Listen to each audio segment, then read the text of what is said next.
আপনারা সবাই ভালো আছেন? আলহামদুলিল্লাহ। আলহামদুলিল্লাহ, আলহামদুলিল্লাহ। আল্লাহ রাব্বুল আলামিন আমাদের সবাইকে মৃত্যু পর্যন্ত ভালো থেকে নেক আমল করে আজকের এই মাহফিল থেকে উপকারী কথাগুলো শুনে আমলে নিয়ত করে যাওয়ার তৌফিক দান করুন। আমিন। আলহামদুলিল্লাহ الحمد لله نحمده ونستعينه ونستغفره ونؤمن به ونتوكل عليه ونعوذ بالله من شرور أنفسنا ومن سيئات أعمالنا من يهده الله فلا مضل له ومن يضلله فلا هادي له وأشهد أن لا إله إلا الله وحده لا شريك له وأشهد أن محمدا عبده ورسوله أرسله بالحق بشيرا ونذيرا وداعيا إلى الله بإذنه وسراجا منيرا أما بعد فقد قال الله تبارك وتعالى في كلامه المجيد وفرقانه الحميد أعوذ بالله من الشيطان الرجيم بسم الله الرحمن الرحيم يا أيها الذين آمنوا لا يسخر قوم من قوم عسى أن يكونوا خيرا منهم ولا نساء من نساء عسى أن يكن خيرا منهن ولا تلمزوا أنفسكم ولا تنابزوا بالألقاب بئس الإثم الفسوق بعد الإيمان ومن لم يتب فأولئك هم الظالمون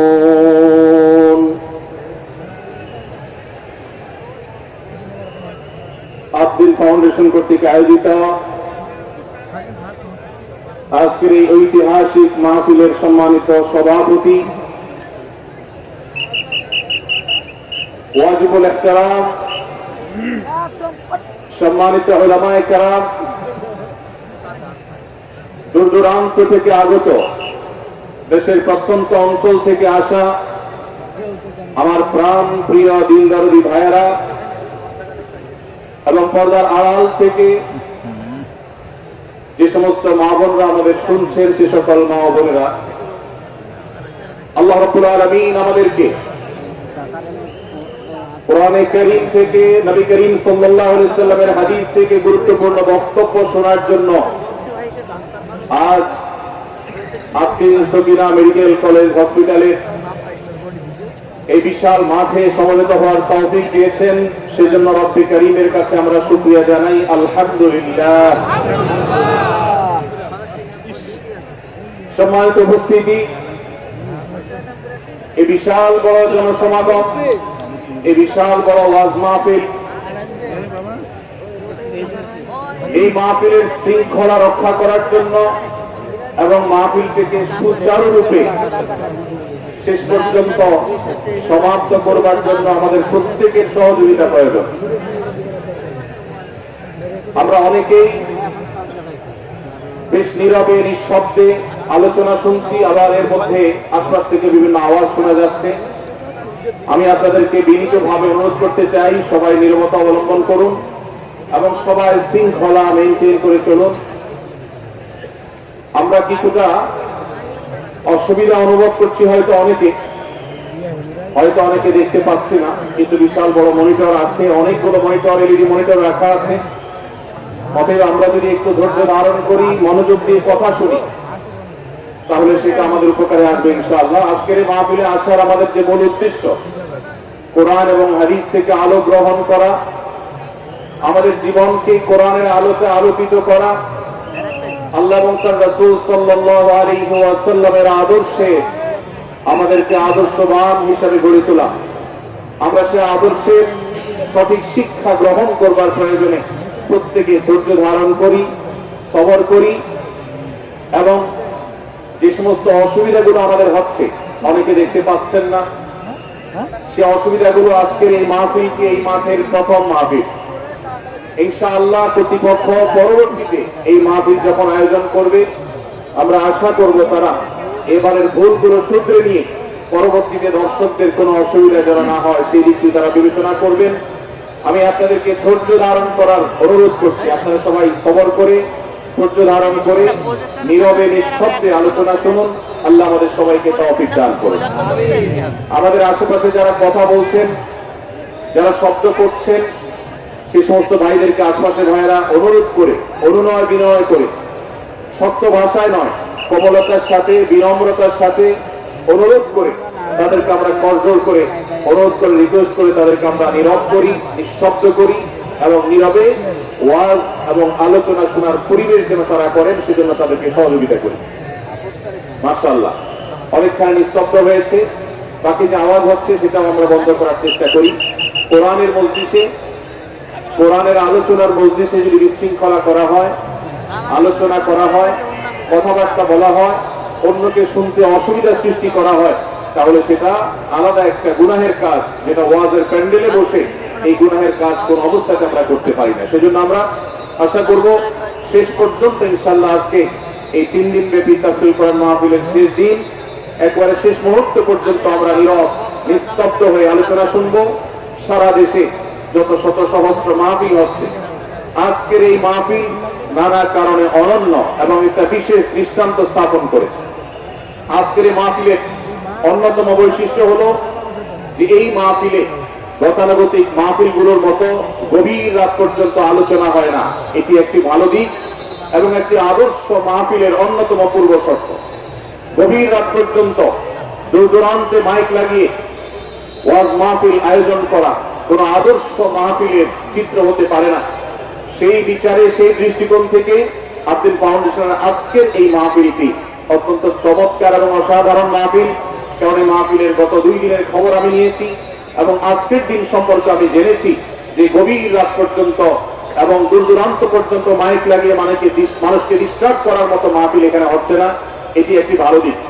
দ্বিতীয়ত হলো, ওয়াজ মাহফিল থেকে শুধুমাত্র ওয়াজ বা আলোচনা নয়, এখান থেকে দ্বীনি বই পুস্তক, কোরআন এবং হাদিসের আলোকে রচিত যে সমস্ত ধর্মীয় বই পুস্তক আমাদের প্রয়োজন হয়, সেই সমস্ত বইয়ের প্রয়োজন মেটাবার জন্য আপনারা জানেন এখানে 20-25টি বুক স্টলের ব্যবস্থা করা হয়েছে। বিশাল বড় বই মেলার আয়োজন করা হয়েছে। অর্থাৎ জ্ঞান বিতরণের 2টি মাধ্যম এখানে একসঙ্গে পাওয়া যাচ্ছে। আমরা কোরআন থেকে আলোচনা শুনছি, আবার কোরআন হাদিসের আলোকে রচিত বই পুস্তক আমরা সাথে নিয়ে যেতে পারছি। এটিও এই মাহফিলের একটি বিশেষ বৈশিষ্ট্য।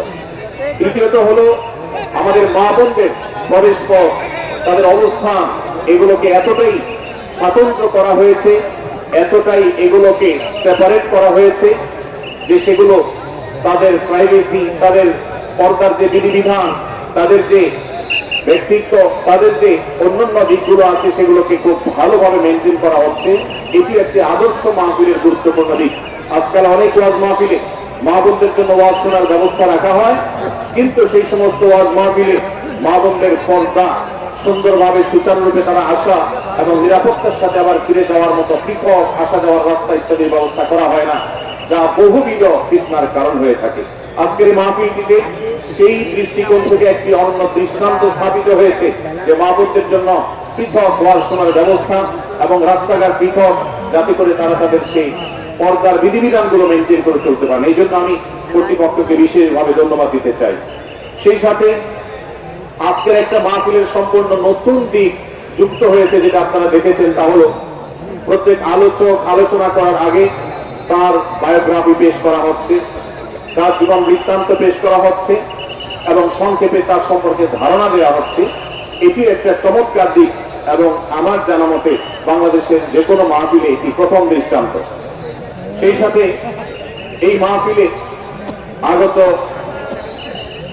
আমাদের সম্মানিত দর্শক শ্রোতা মন্ডলীর জন্য প্রাথমিক চিকিৎসা সম্পর্কে যেন তারা ধারণা নিতে পারেন সেজন্য অনেকগুলো বুথ করা হয়েছে। এই বুথগুলো থেকে একজন মানুষ তার প্রাথমিক স্বাস্থ্য এটা পরীক্ষা নিরীক্ষা বা নিজের চিকিৎসা সম্পর্কে স্টেপ কিভাবে নেবেন সে সম্পর্কে আদ্দিন সকিনা মেডিকেল কলেজের তরফ থেকে একটি বিশেষ আয়োজন হলো, যে বিশেষ ক্যাম্প এবং বুথ করে করে আমাদের দর্শক শ্রোতাকে এই দিক থেকে বিশেষ সার্ভিস দেওয়া হচ্ছে। পর্যাপ্ত টয়লেটের ব্যবস্থা করার কথা আমি শুনতে পেরেছি, জানতে পেরেছি, এবং বক্তাদের আলোচকদের বিভিন্ন উক্তি সম্বলিত ফেস্টুন আমি দেখেছি, যেটা অত্যন্ত নতুন একটা দিক। যদিও সেখানে বক্তাদের ছবি না থাকলে, প্রিন্টেড ছবি না থাকলে সেটা ভালো ছিল। আমি আশা করব কর্তৃপক্ষ সেটি পরবর্তীতে খেয়াল রাখবেন। সেই সাথে আমি একটি বিশেষ অনুরোধ তাদেরকে করেছি, তা হলো এই 3 দিন ব্যাপী তাফসীর কোরআন মাহফিলে আলোচকগণ কোরআন এবং হাদিস থেকে যে সমস্ত আলোচনা বক্তব্য পেশ করেছেন এবং করবেন তার সবগুলো সামারি একটি স্মারক গ্রন্থ আকারে যদি প্রকাশ করা হয়, একটি স্মারক পুস্তিকা আকারে প্রকাশ করার পর যদি বিতরণ করা হয়, তাহলে মাহফিলটি হারিয়ে যাবে না, মাহফিলটি আমাদের ঘরে ঘরে থেকে যাবে, আমাদের জীবনকে আলোকিত করবে। আমি আশা করব ওয়াজ মাহফিল, যেটি এই দেশের সবচেয়ে প্রাচীনতম কালচারের অন্যতম, এদেশের সবচেয়ে শক্তিশালী সংস্কৃতির অন্যতম হল ওয়াজ মাহফিল। এই ওয়াজ মাহফিল গুলো আদর্শ ওয়াজ মাহফিলে পরিণত হবে। এই ওয়াজ মাহফিল গুলো মানুষের বিরক্তির কারণ হবে না। শহর এলাকায় রাত বিরাতে গভীর রাত পর্যন্ত দূর দূরান্তে মাইক লাগিয়ে মানুষের দুর্ভোগ সৃষ্টির কারণ হবে না। উচ্চ শব্দ দিয়ে মানুষকে বিরক্ত করার কারণ হবে না মাহফিল গুলো।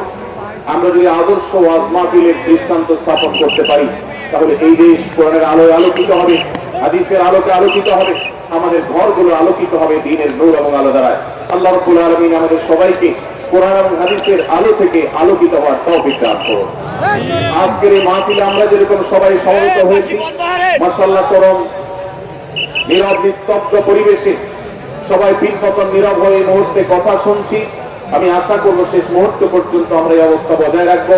আরশে আজিমের মালিকের কাছে ফরিয়াদ করি, হে আল্লাহ, হে আরশের মালিক, আপনি আমাদের সবাইকে এখানে যেরকম একত্রিত হওয়ার তৌফিক দিয়েছেন, জান্নাতুল ফেরদাউসের আঙিনা প্রিয় হাবিব মুহাম্মদ মুস্তাফা সাল্লাল্লাহু আলাইহি সাল্লামের সাথে আমাদেরকে এরকম একত্র হওয়ার, সমবেত হওয়ার তৌফিক দান করুন, আমিন।